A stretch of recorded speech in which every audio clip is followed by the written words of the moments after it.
I just set up the biggest board ever made and I'm gonna skate this thing today, or try to at least. This is the Eggzilla 2 from Heroin Skateboards, and this beast is 14.25 inches wide, which is absolutely insane. The first Eggzilla they made was 30.5 inches wide with a 14.25 inch wheelbase, but that board was completely flat with no concave or kicks at all. This Eggzilla 2 is 14.25 inches wide, 30.625 inches long with a 14.125 inch wheelbase. But this board has concave and nose and tail kicks. So even though this is bigger, it should skate a lot better than the first one because of the concave and the kicks that it has. I'll get into the full setup, all of the components and how much this thing actually cost me in a second. But first I think I just need to warm up, cruise around, get a feel for this giant beast first, just to kind of gauge what might be possible for me, because I might not even be able to do much on this thing today. But I definitely want to get a tray flip on this board, so stay tuned for me trying that later. But let's start cruising around and see what the Eggzilla 2 is all about.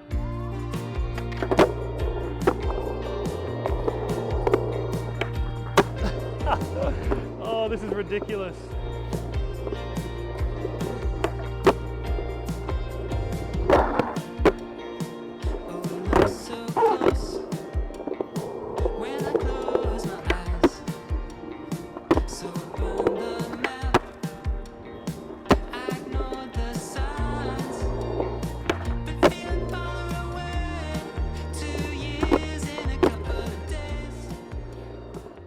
This thing is so fun so far, but my God, is it heavy. I legit just skated for like 15-20 minutes and I'm so exhausted just from trying to pop and get this thing off the ground. Looking down at it, it just looks so absurd seeing this thing under my feet. But weirdly, it's skating kind of well. The dimensions, the concave and the nose and tail kicks definitely help. I can't even imagine what the 13.5 Eggzilla 1 was like. That would have been so hard to skate without the concave and the kicks. So I'm starting to get the feel for it a bit and understand where I need to put my feet. So maybe the things I've got planned for today will be possible, but going over the whole setup, this deck itself cost me $320, which is insane. But it is 14.25, it's a lot of wood, and it's specially made too, so obviously this was always going to be expensive. I don't know how much the Eggzilla 1 cost, but yeah, 320 Australian dollars for this deck. I chopped up a sheet of black grip and clear grip just to make this design. I had to pay an extra 13 bucks for the clear grip. I already had the hardware, the wheels, but I bought new bearings. I've got reds here, which were $35. The Stage 11 215 independent trucks cost me $130. The Pal Peralta deck rails were $30, and then the Bones hard bushings that I put in here were $20. I should have calculated how much that cost total, but I think it's like $500 or more, which is the most expensive setup I've ever bought. I saved money on the wheels and then the hardware, and that's it. I had to buy everything else. I chose to go with the hard bushings in these trucks just to give me a bit more stability on such a giant beast like this, but the stock indie bushings that came with it were thicker than the Bones ones, so I had to put extra washers here just to bridge the gap. So that's why the trucks might be looking a bit weird if you notice the extra washers around here. So I'm having fun. I want to get back into the session. I'm going to start. My first challenge is going to be 15 tricks around the skate park. I don't really know what they are exactly, but I've got an idea. I want to do some of the pole jams and ride-ons and maybe hit the rails and stuff around the skate park here. This is a super fun park and there's wacky little obstacles that I can play around with and have fun with. So 15 tricks that I'm happy with around the whole skate park, and then we need to get into the flip tricks, which is going to be the hardest part of the challenge. So let's get 15 tricks around the skate park on this thing. I want to end with number 15 being a flip trick, and then we'll actually get into the flip trick challenge after that. So let's get back into the sesh.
Wow, that felt wild.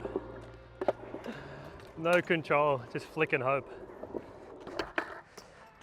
That kickflip was actually terrifying. I'm usually bad at kickflips, but trying to kickflip a 14.25 was just insane. First of all, I was missing the pop. Second of all, I wasn't flipping hard enough, which was like, I was trying to overflip it, like almost do a double flip. And the one I landed, I still managed to catch it primo and land a bit primo, which is just crazy. So other than that, this thing's been super fun. I'm getting used to it more and more now, but my legs are just cooked from skating it for the last 2 hours. So I'm gonna stick to my word and my original goal. I really want to tray flip this board. So I'm gonna spend a bit of time here on the flat ground and really try and get a tray flip. I'm not leaving until I get one. So I'm hoping, because it's an egg board and it's got tapered kicks and my tray flips are more of a whipping kind of trick, I'm hoping the tray flip won't be as hard as the kick flip just was. But let's get into the tray flip challenge and just see what happens. All right, this is probably gonna sound absurd, but I feel like, because this thing's such a beast, doing a pop shove it and then a 360 shove it first will kind of get me in that motion of scooping this thing. Oh, there, that's all right. I got most of that scoops. Tray flip should hopefully work well, but pop shove it and 3 shoves first. Oh, Jesus, all right.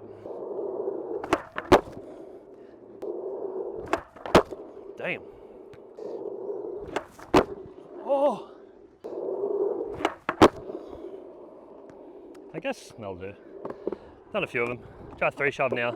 See how this thing scoops. Oh, I'm scared to commit. That worked well though. I'll commit to the next one.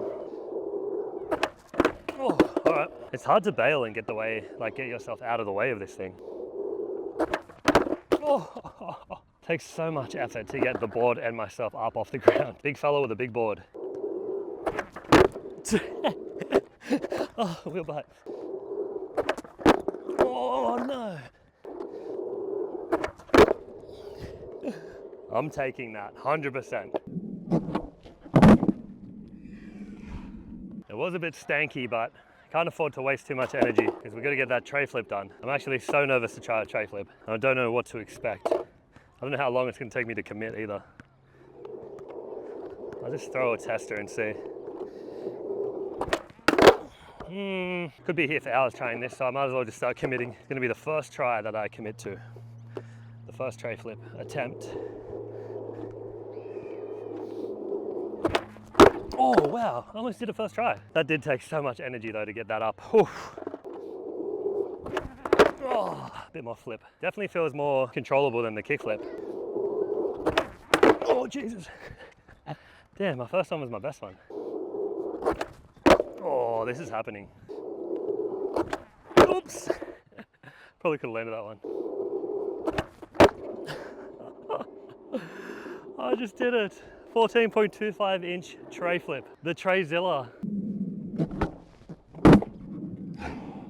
I'm happy with that for sure, but it didn't take as long as I expected and I've still got a bit of extra time, so I'm gonna try and get a cleaner one, but I'm so happy that I just did that. Tray flip of 14.25. That sounds ridiculous.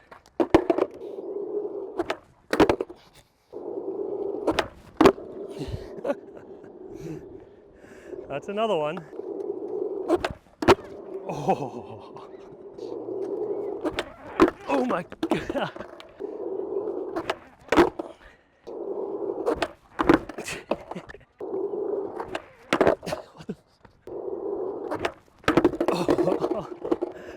Oh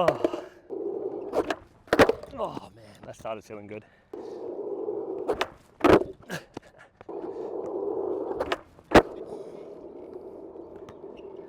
That is the one. Might not have been the perfect one, but it was definitely clean.